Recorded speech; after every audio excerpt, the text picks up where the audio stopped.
We wanted to honor our friend. She passed away. Diba, Luisa, gusto mo ng ganitong house?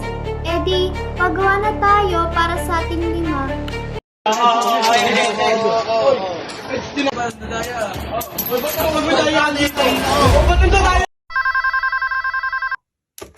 Sino to? Sedong to. Yung una mong pinakulong.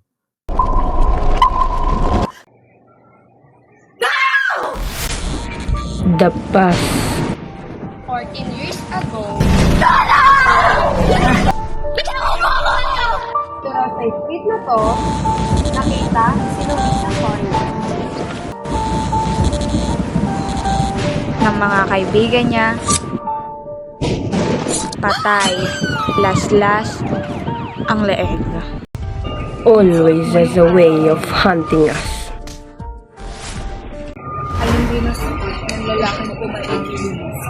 Sabihin na lang natin na si Edong pumatay kay Luisa. Wala akong kasalanan!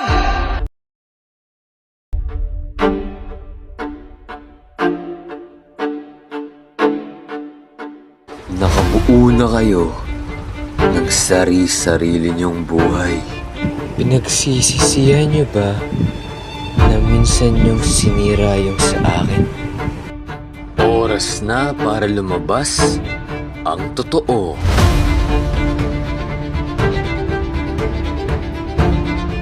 Pupulutin ka sa basurahan.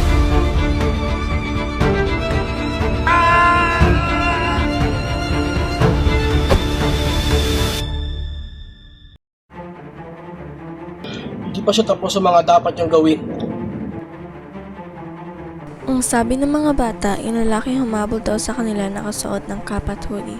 Di ba hindi yung suot ng lalaki pumatay kay Luisa?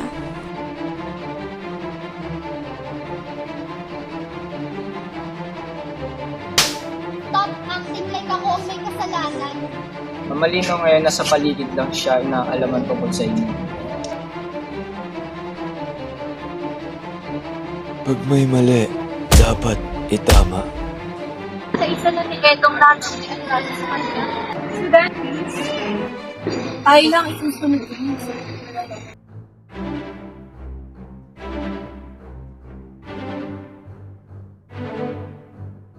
It's time to unearth the truth.